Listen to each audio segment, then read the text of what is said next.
La palabra, el congresista Lescano.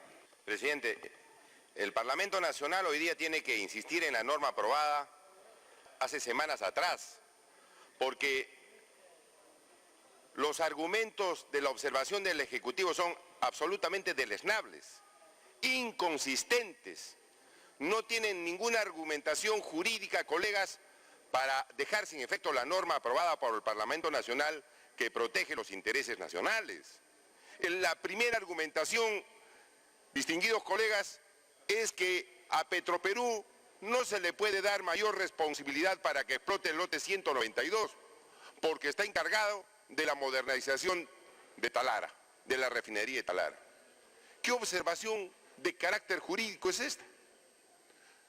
¿En qué momento se ha acreditado, señor presidente, que Petroperú está en mal estado económico-financiero? Si los documentos contables establecen que tiene 300 millones de soles de utilidades a junio de este año, versus la empresa Repsol española que tiene pérdidas en la explotación petrolera en el Perú. Dice, no señor, no le podemos dar más carga a Petroperú y que se encargue de Talara y no del lote 192. Con argumentaciones inconsistentes y con estados financieros que no lo han demostrado, porque la argumentación del Ejecutivo viene solamente en letras y no con documentos para demostrar que Petroperú no puede hacerse cargo de este lote. Y consecuentemente esta primera observación no tiene ni pies ni cabeza. Lo que se trata simplemente es de consolidar un contrato entreguista que se ha firmado con una empresa canadiense, la empresa Pacific, donde se entrega el agua gratis, la madera gratis, se entrega en propiedad el petróleo y no, como dije la ministra, que solamente iba a servir de empresa que extraiga el petróleo porque los peruanos seguimos siendo los propietarios. Mentira, tienen libre disponibilidad del petróleo y vean los artículos de ese contrato. No pagan los aranceles para exportación y es obviamente un contrato que le da sendas facilidades a la empresa Pacific. Eso quieren consolidar con argumentaciones absolutamente falsas. Decir, no, Petroperú solamente Talara y no lote 192. Entonces, argumentación, señor presidente, que no tiene ningún sentido. Se ha dicho, señor, que es inconstitucional porque se está dejando sin efecto un contrato suscrito con la Pacific. ¿En qué artículo, señor presidente, del dictamen aprobado, de la ley aprobada en este Congreso, se dice que el contrato suscrito con la Pacific no vale?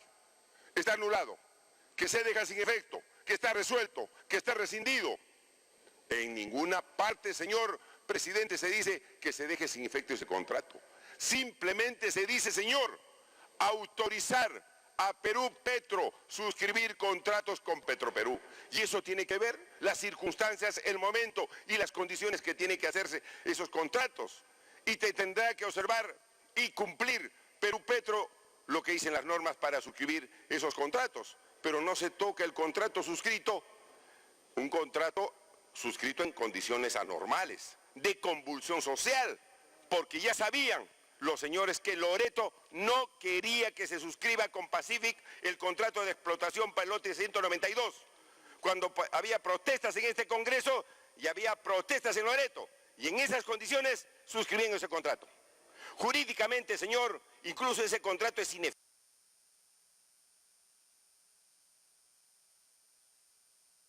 Continúe, congresista. En condiciones de alteración nacional. O sea, lo ponen como si fuese un contrato pues suscrito normalmente, dentro de un proceso normal, en una situación pacífica. No, se suscribió en situaciones ya de convulsión y de protesta. Y a pesar de eso, señor, el Parlamento no ha dicho que ese contrato es nulo, como debía hacerlo. Ni siquiera lo toca el contrato. Le dice autorizar, negociar entre Petroperú y Perú Petro para la suscripción de contratos sobre el lote 192. Sabrán los señores de Perú Petro y Petroperú cuándo lo suscriben y en qué condiciones, respetando la Constitución y respetando los procedimientos y respetando las leyes. Entonces no me vengan acá, señor, a decir que es inconstitucional. La ley no vulnera ningún artículo, ni menos el artículo 62 de la Constitución del Estado. No se deja sin efecto ningún contrato, a pesar que esos contratos son entreguistas y a pesar que esos contratos rifan, regalan, maltratan los intereses nacionales y los recursos nacionales. Y luego, señor... Continúe. Señor, hablan de la separación de poderes. Hablan que no podemos nosotros tener iniciativa de gasto. ¿Dónde estamos nosotros estableciendo gastos al erario nacional? ¿En qué artículo se está diciendo? ¿Qué tiene que ver la separación de poderes si es el Congreso Nacional, señor presidente, el que autónomamente tiene que aprobar las leyes? ¿Qué tiene que ver esa argumentación? Argumentaciones gaseosas, observaciones que no tienen ningún sentido. Y no dicen, señor, que la ministra de Energía y Minas se fue en un viaje con la empresa Pacific, quien le pagó una serie de gastos en ese viaje.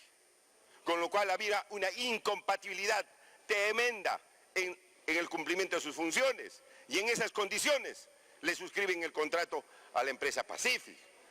Hay pues actos, señor, de presunta corrupción. Y eso está bien, nadie dice nada, nadie observa nada, eso está bien, eso sí consolida los contratos. Ampliación. Señor presidente, nosotros pensamos, por lo tanto, por estas razones, por estas argumentaciones absolutamente inconsistentes y deleznables que ha hecho el Ejecutivo en la observación, debemos, señor, en el Parlamento, ratificar la ley que nosotros hemos aprobado a través de la insistencia. Actuemos como patriotas, como peruanos, que defendemos los intereses de todos los peruanos y no de intereses particulares. Porque se ha demostrado, señor, por distintos economistas que en el Perú se está concentrando la riqueza en pocas manos, como está sucediendo en otros países. Y gran parte de los peruanos están absolutamente pobres, como es el pueblo de Loreto, que no recibe casi nada de sus recursos naturales. Hoy día, señor, ratifiquemos, hagamos un esfuerzo de demostrar que el Congreso Nacional sí va a defender los intereses nacionales, ratificando e insistiendo en la ley que hemos aprobado. Gracias, señor presidente.